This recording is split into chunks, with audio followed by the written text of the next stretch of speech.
Here is the lineup. Bobby McMahon will be on the pole, and Scott Hansen will be alongside. In the second row, Leffler and Ellison. Tony Stewart will start in the third row along with Rick Hendricks. Then Levi Jones and Tony Hunt. Eric Bootsy and Jason McCord. Chuck Maddox and Chris Melsley. In the sixth row, seventh row, Casey Kane and Tracy Hines. Then Lottie Adamson and Rick Brown. Bud Kading and Brian McLish in row number 9. John Riles and Kenny Hamilton, the 10th row. Aaron Pierce and Randy DuBois will start in row number 11. Jeff Gardner and Robert Beck in the 12th row. And Shauna Hogue with Chad Nichols back in row number 30. Few moments. Here comes the field off of corner number 4, and the green flag is out. Here we go, and very quickly, Bobby McMahon jumps off to the lead. Jason Leffler coming from the third starting position to the inside and grabbing second spot, at least for the moment. Scott Hansen got a terrible start, fell back 2 or 3 spots, so these guys battling each other. Meanwhile, Stewart comes out to third position from back in row 3. McMahon, Leffler, Stewart, Hansen, and Levi Jones are the top 5 after lap number 1, and there is Jason Leffler going for the lead and getting it, and Tony Stewart smokes the right front brake as he goes through the corner, and now battles alongside McMahon for second. And you can see Stewart running right down around the bottom of the racetrack. Now he moves up into the middle of the racetrack down in turns 1 and 2, and is right behind Leffler. Tony Stewart, fast qualifier, won a Western Sprint Car feature, but he takes the lead here momentarily. Yep, he had the lead at the end of lap number 3. That was just a good old-fashioned slide job he put on Jason Leffler right there. Stood up in front of him. Leffler had no choice but to get out of the throttle and let him go. As I said, Stewart was fast qualifier and won a Western Sprint Car feature at Altamont earlier this year, right? Well, Bob, real good reaction down here from the crowd. Everybody is really rooting for Tony Stewart. When he took the lead past Leffler, this place went nuts. Now, Leffler is competing in his 4th ever asphalt sprint car race. He was fast qualifier last week at Tucson, and the caution comes out because a car has spun. That's the 23 of Chuck Maddox. Yeah, he's got Stewart in the familiar orange car brings it down, and we're back to competition. Scott Hansen at black number 33 running in 4th got a much better start that time than he did on the original start. He lost about 3 spots on the original start, but hung right in there on that one. Stewart now begins to inch away a little bit from Jason Leffler. As McMahon, Hansen, Levi Jones in that blue car. He's running in 5th position, now moving to the inside of Hansen. A good battle for 4th spot, and also here comes Rick Hendricks in the 97. And of course, Rick Hendricks right in the middle of that points battle too. He's in 4th spot in the points race, so he too would like to get around Hansen and gain some points. So Jones in that blue car begins to drop back just a little as both the 97 of Hendricks and the 39 of Jones, the 39 of 33 of Hansen have gotten around him. Two guys battling each other. Levi Jones, of course, he came out here all the way from Indiana to run in this Western States Sprint Car race, so he's come a long way, and you can see it's a battle. They've got a great field of cars, a lot of really good sprint cars out here in this Western States Pavement Series. Started 26, but there were a lot more than that showed up here tonight, and several had to go home. The 27 is Tracy Hines, and the 67 is Casey Kane as they battle back for the 10th and 11th position. That's Tony Hunt in the blue and white number 1, and Todd Ellison in the red number 11 car. Now, Ellison is the 2000 USAC Western Sprint Car champion, and Tracy Hines is the 2002 National Stoops Freightliner USAC Sprint Car champion. Yeah, those guys battling back there. That shows you how tough this division is. These guys win championships, and they come out here and running this, and they're running back around the 8th and 10th spot. That number 14 that you got a glimpse of back in the race 4 position there is driven by Jason Leffler, who is an Indiana boy who runs regularly in USAC in the Midwest and has come out here to compete in the Western Series. We talked about the grooves. Look at how many different places these guys are running on the racetrack right now. Tracy Hines down right down around the bottom. There's Hendricks down on the bottom. And on the outside is that 09 car is Eric Bootsy. And Bootsy has moved up to 5th position, so Eric is doing a great job here. Yeah, this is one of the best runs we've seen him have. As he's really found himself a fast way around the racetrack, right up and about 3/4 of the way up the racetrack. He started back in 9th position and at the moment is 5th. And there is Kading Kading trying to move up there, to get around some of the slower traffic. Meanwhile, Tony Stewart is leading this thing by quite a ways. He has pulled out to a pretty good advantage here over Jason Leffler, Bobby McMahon, Scott Hansen, and Eric Bootsy. They're the top 5 after 14 laps. Tony Stewart, the 2002 NASCAR Winston Cup champion, is leading this USAC Western Division for the sprint cars at Irwindale Speedway. Coming up a little bit later, the 100-lap midget car event, the Turkey Night Grand Prix. Tony Stewart with a comfortable lead over Jason Leffler as we have completed 17 laps. Back in the pack for action, the number 11 is Todd Ellison. He is running in 7th position. Behind him is Tracy Hines in 27 and Casey Kane in the 67. 7th, 8th, and 9th right there.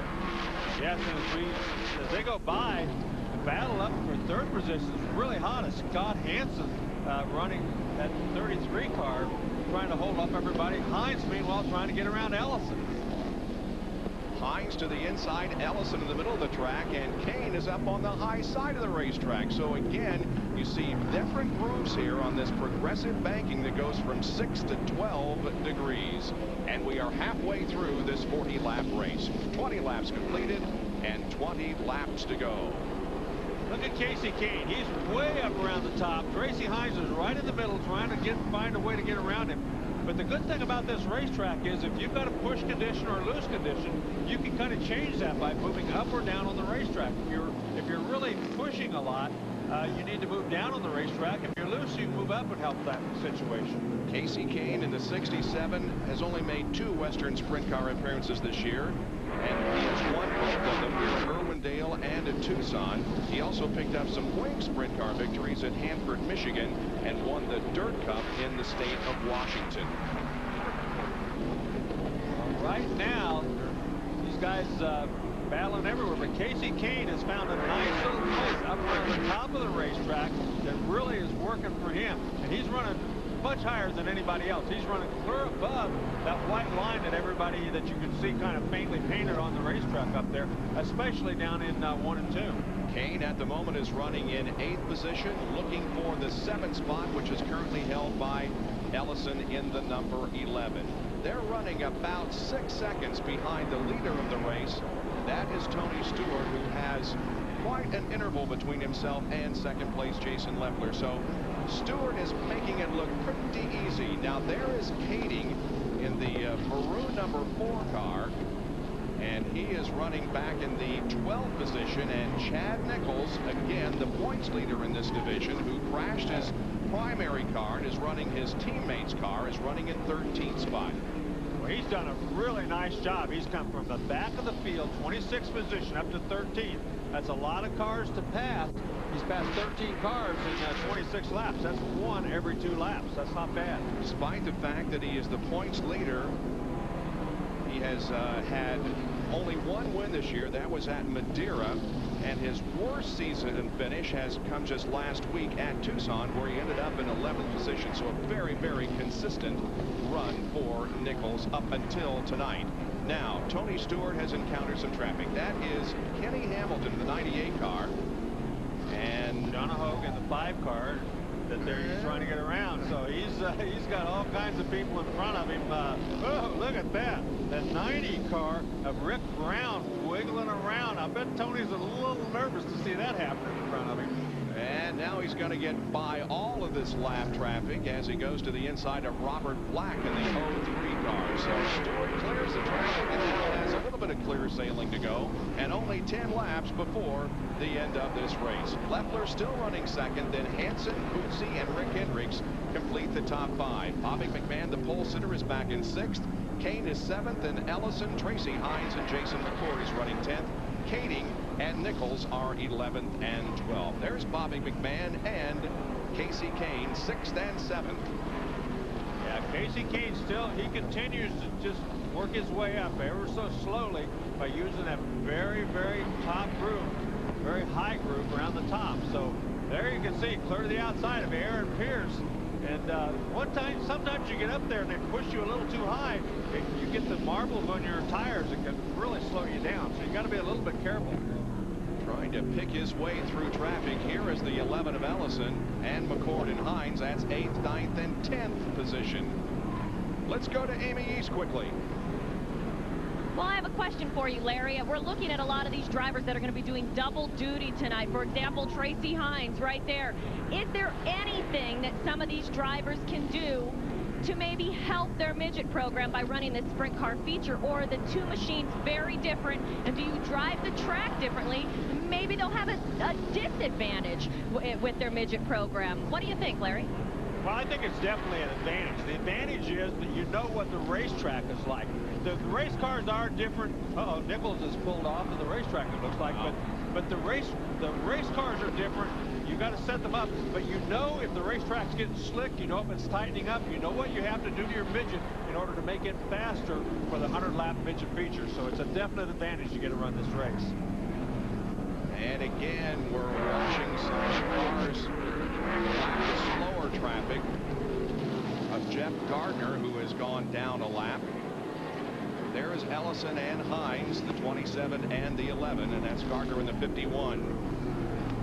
Yeah, Hines is he's kind of worked his way through the traffic pretty well, but he's driving the Tamale Wagon, a very famous car out here on the West Coast. A lot of famous guys have run that car over the years. Jason Leffler has dropped out of the race, and now Eric Bootsy takes over second spot. Hansen, Hendricks, and Kane now are the top 5. So a good run while it lasted for Jason Leffler, but he is out of competition as Tony Stewart comes down to take the white flag. One more lap to go for the 2002 NASCAR Winston Cup champion.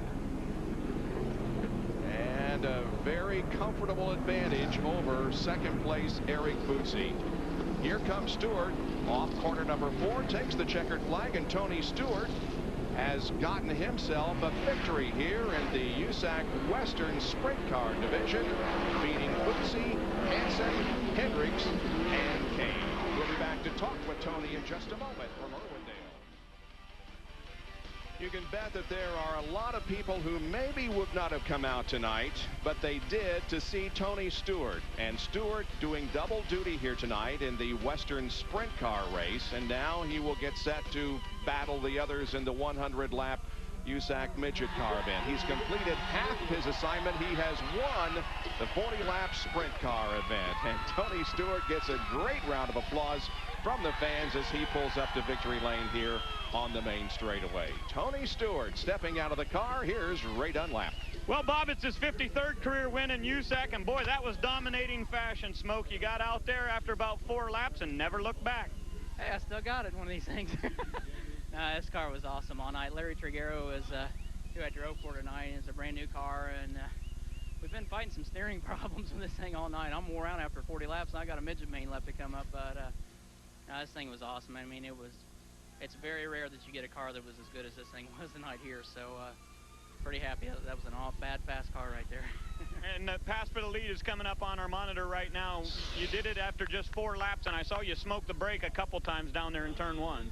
Yeah, it's we got a little bit too much front brake in it, but you know, the good thing about having too much front brake is in one of these cars you can really go deep in the corner. So you know, it got us in the corner real good, and I knew as wide as this place was that if I could dime in the corner going in, and you know, I knew I could clear him getting in. It was just a matter of you know, getting up in front of him before he got there. With 11 to go, you saw some serious traffic going down the backstretch, and I thought you were really going to get held up, but no way. You went right through the middle of it. Oh, it was an awesome race of pick the hack there. I didn't know who was going where in front of us, but you know, the thing is, I knew we had a good car, and I figured we probably had a pretty decent lead there, and there wasn't any use in getting in too big a hurry to get through the traffic, and just had to be smart. There was a lot of racetrack, and you know, one guy bobbled nail went low, so it opened up my lane to get around him on the top. All right, congratulations. 1 down, 1 to go. Tony Stewart, your winner in the first race tonight here at Irwindale.